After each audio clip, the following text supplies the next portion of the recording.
Hello बच्चों।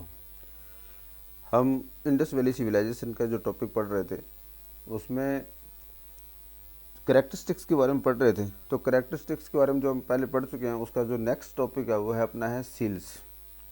Sales के बारे में पढ़ेंगे। इसकी हम लाइन टू लाइन स्टडी करने जा रहे हैं। लाइन टू लाइन स्टडी मतलब एक एक लाइन को हम पढ़ेंगे और उसका मीनिंग आपको बताएंगे।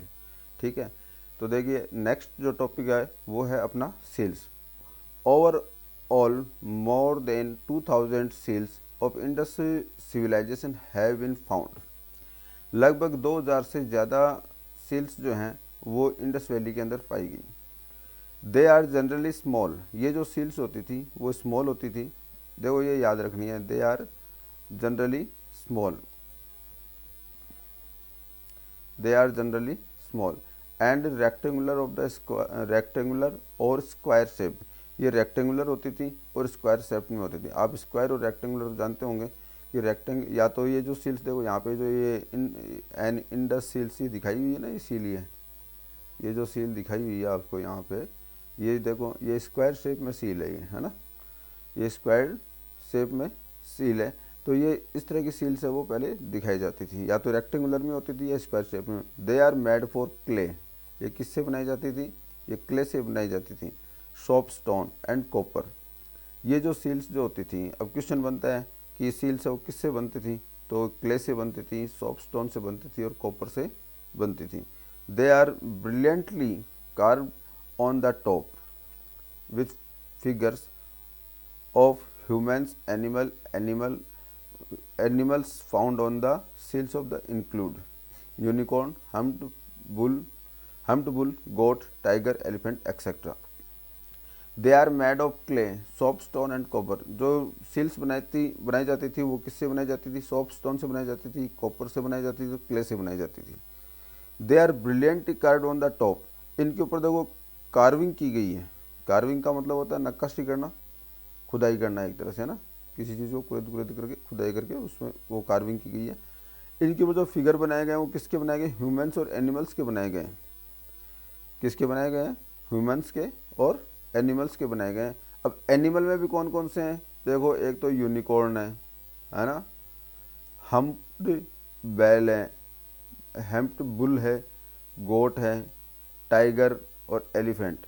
ये जो आपको याद रखना है कि यूनिकॉर्न, हम्प्ड बुल, गोट, टाइगर और एलिफेंट, इनके जो पिक्चर होती थी वो इन सील्स के ऊपर बनाई जाती थी। देखो यहाँ से ये पता लगता है कि एक क्वेश्चन बनता है कि जो इंडस वैली सिविलाइजेशन के लोग थे वो कौन कौन से जानवर के बारे में जानते थे? तो वो यूनिकॉर्न के बारे में जानते थे, हम्प्ड बुल के बारे में जानते थे, गोट के बारे में, टाइगर के और एलिफेंट के बारे में जानते थे। इसके अलावा किसी और एनिमल का यहाँ पे कोई जिक्र नहीं किया गया है। These seals are very probably used by the merchants for trading. Trading का मतलब होता है व्यापार करना, एक जगह से दूसरी जगह ले जाना, व्यापार करना। मर्चेंट का है व्यापारी। जो व्यापारी जो होते थे वो ट्रेडिंग के लिए इन सील्स का यूज करते थे। Seals are valuable sources of the information. Valuable मतलब बहुत ही महत्वपूर्ण सोर्स है, यहाँ से जो इन्फॉर्मेशन हमें मिलती है उसका। The carving on the top of it tell about their religious belief, artistic skills and trade contact, dress and ornament. अब देखो इस सेल्स से हमें किन किन चीज़ों के बारे में पता चलता है? ये एक इन्फॉर्मेशन का वैल्यूएबल सोर्स है। इन सेल्स से हमें किन किन चीज़ों के बारे में पता चलता है? एक था रिलीजियस बिलीफ, धार्मिक चीज़ों के बारे में, वो किस तरह के धर्म के बारे में वो बिलीव करते थे। आर्टिस्टिक स्किल, उनकी जो कला, उनके अंदर जो कलाकारी थी उस कलाकारी, देखो इस सेल्स को कितनी अच्छी तरह से इन्होंने डिजाइन किया उस टाइम में। तो उनकी कला के बारे में पता चलता है, उनकी स्किल के बारे में पता चलता है। ट्रेड कॉन्टैक्ट अभी हम पहले पढ़ चुके हैं, used by merchant for the trading, है ना। तो ट्रेड कॉन्टैक्ट बनाने के लिए व्यापारिक जो लेन देन है उसको बढ़ाने के लिए ये लोग करते थे। ड्रेस एंड ऑर्नामेंट, इसके अलावा उनके ड्रेसेस के बारे में और ऑर्नामेंट्स के बारे में पता चलता है। देखो सिल से कई चीज़ों के बारे में पता लग गया।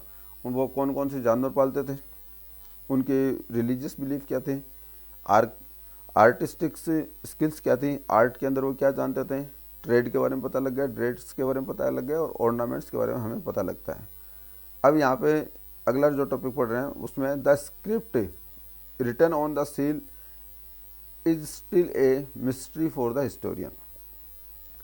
अब इसके ऊपर कुछ स्क्रिप्ट लिखी हुई है।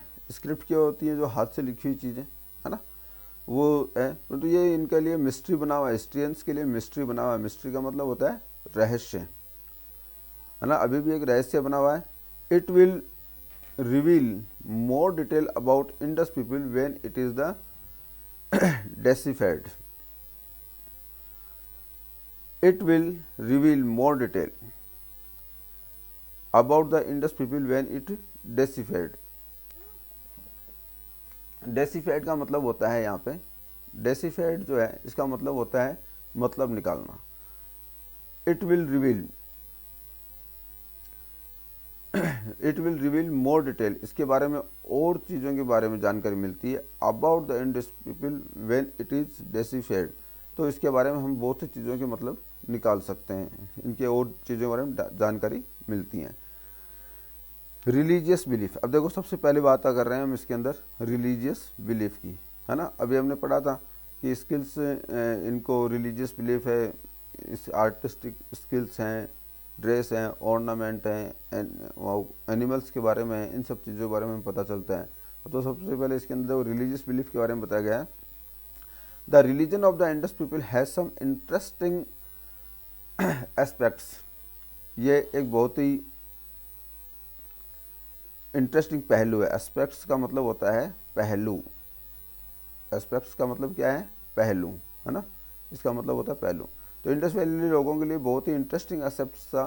The striking thing in the absence of the temple, numerous smoked stone clay figure of the female deity have been found.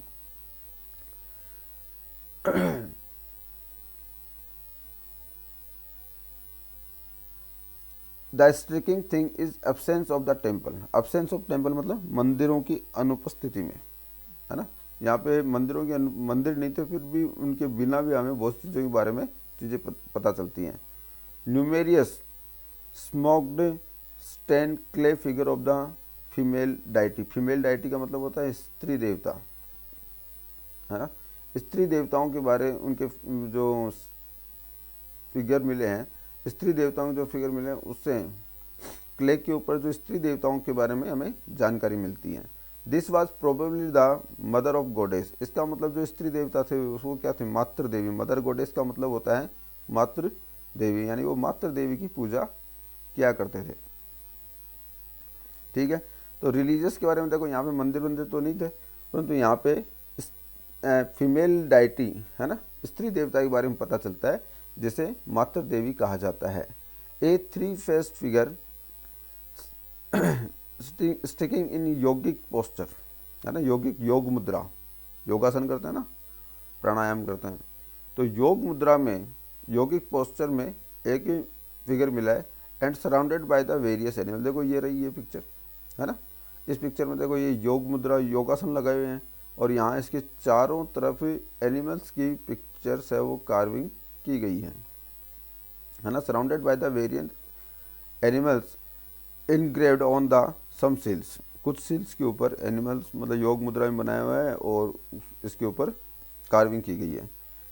तो ये भी कोई देवता के बारे में होगा, सही है ना। इंडस पीपल वर्शिप और पीपल ट्री, देखो सबसे वो लोग पेड़ों का भी महत्व देते थे, है ना।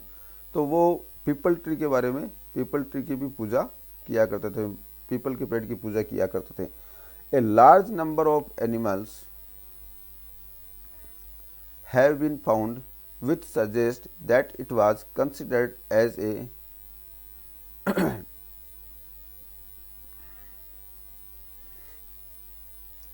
which suggests that it was considered as a lucky charm of the ward of devils। यहाँ पे क्या बताया गया है? Large number of amulets, amulets हैं ये, सॉरी एनिमल्स बोला था, एम्यूलेट्स है ये, है ना। एम्यूलेट्स का मतलब होता है ताबीज़, यहाँ पे बहुत संख्या में ताबीज़ मिले हैं। Have been found which suggest that it was considered a lucky charm of ward off devils, है ना। Lucky charm of ward off devils, lucky charm का मतलब होता है भाग्यशाली। लक्की चार्म का मतलब क्या होता है? भाग्यशाली। शैतानों से lucky charm of ward off devils का मतलब होता है भाग्यशाली ताबीज, जो शैतानों से बचने के लिए होता है ना। इस तरह के बहुत से एमुलेट्स मिले हैं। Like Egyptians and Harappan believe in life after death, ये पुनर्जन्म में विश्वास करते थे। ये लोग किस में विश्वास करते थे? पुनर्जन्म में विश्वास करते थे।